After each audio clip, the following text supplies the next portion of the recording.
Salut à vous tous. Aujourd'hui, c'est un bon jour pour moi de continuer à faire pour vous un cours de grammaire.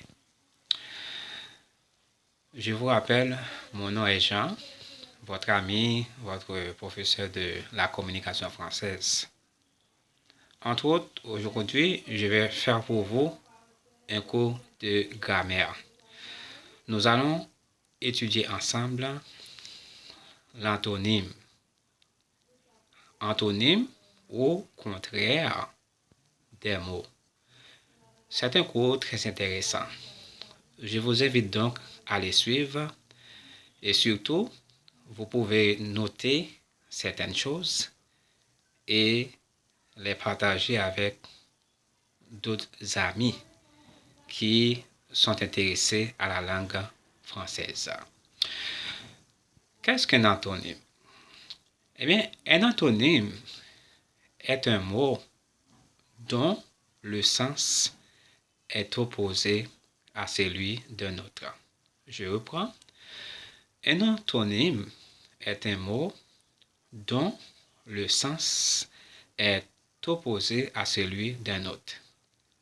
Donc, cela veut dire qu'un mot qui est contraire d'un autre mot. Prenons par exemple le mot grand. Quel est l'antonyme ou bien le contraire de grand? Tout le monde sait que le contraire ou bien l'antonyme de grand est petit. Ça, c'est facile à dire. Ah ouais? Maintenant, si on parle d'antonyme, on ne peut pas oublier le mot synonyme. Donc, ce sont des mots qui marchent de pair, qui marchent ensemble. Comme rappel, un synonyme est un mot dont le sens ressemble à celui d'un autre.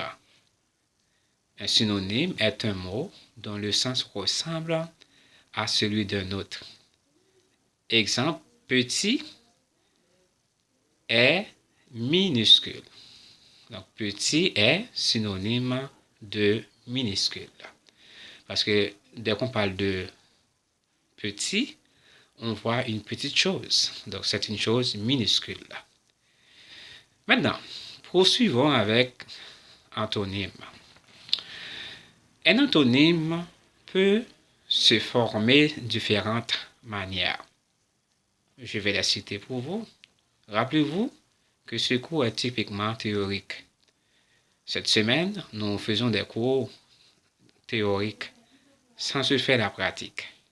C'est pourquoi je vous demande de prêter une bonne attention quand je parle, surtout quand je prends des exemples.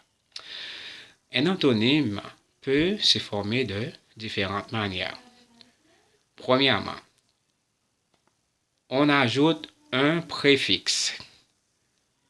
Ce préfixe peut être in, im, ir, de, il, etc. Prenons quelques exemples. On va citer quelques antonymes et on va intégrer les préfixes que nous venions de citer. Exemple. L'antonyme d'efficace est inefficace. L'antonyme de possible est impossible. L'antonyme de responsable est irresponsable. L'antonyme de branche est débranché. Et enfin, l'antonyme de logique est illogique. Je vais expliquer. Par exemple, efficace, on ajoute le préfixe in qui fait inefficace. Possible, on ajoute le préfixe im qui fait impossible. Responsable, on ajoute ir, le préfixe pour faire irresponsable. Branche, on ajoute le préfixe d pour faire débrancher, un verbe. Et logique, on ajoute le préfixe il pour faire illogique.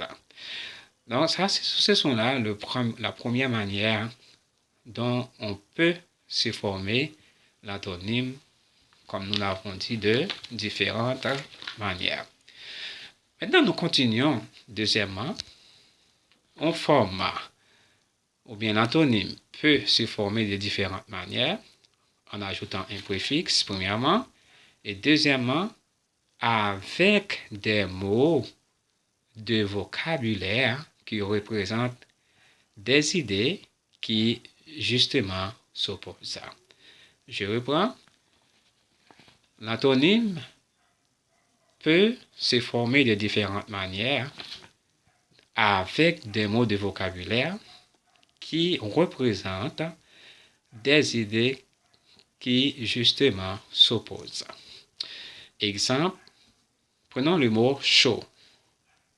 L'antonyme de chaud est froid. Gros. L'antonyme de gros est mince. Épais. L'antonyme de épais est fin. Sympathie.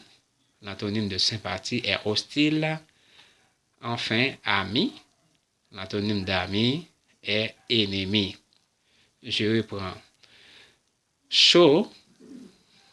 Antonyme de chaud. Donc, quelque chose qui, si n'est pas chaude, c'est qu'il est froide. Une personne qui est grosse, dans le cas contraire, elle est mince. Épais, une toile épaisse, donc on peut parler de toile fin, ou bien fine, au féminin. Donc la sympathie présente des sympathies, donc c'est présenter de l'hostilité. En fait, faire des amis, le contraire, ou bien l'antonyme, c'est faire des ennemis. Maintenant, il est plus facile de trouver des antonymes avec quoi? Avec les adjectifs, les adverbes, qu'avec les noms. Très important. Et n'oubliez pas, je reprends, il est plus facile de trouver des antonymes aux adjectifs et aux adverbes qu'aux noms.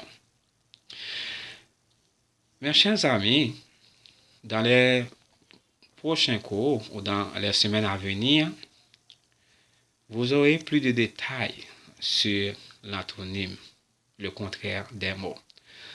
Ou du moins, si vous voulez plus d'informations sur ce sujet, je vous invite à aller consulter ma chaîne YouTube, le nom de Daniel Nelio Pierre 105, et ainsi vous trouverez beaucoup de détails concernant ou bien à propos de l'antonyme ou bien contraire des mots.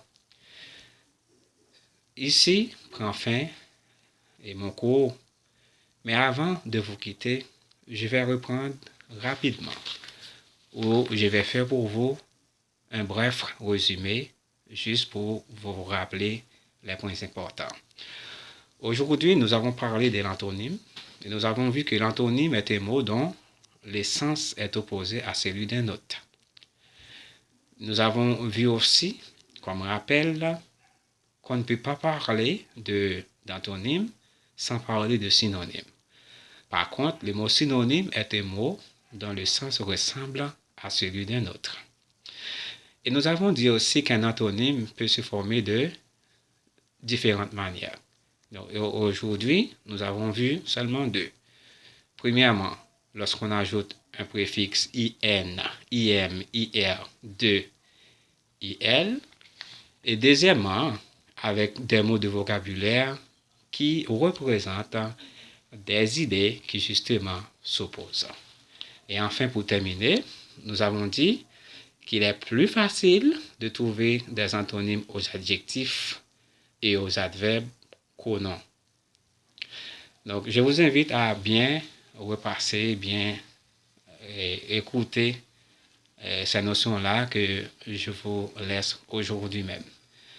Je pense que vous allez passer une bonne fin de journée pour ceux qui se trouvent dans les pays où il fait toujours jour. et une bonne nuit pour ceux qui vont dormir. Bye bye, à la prochaine. Je vous laisse là.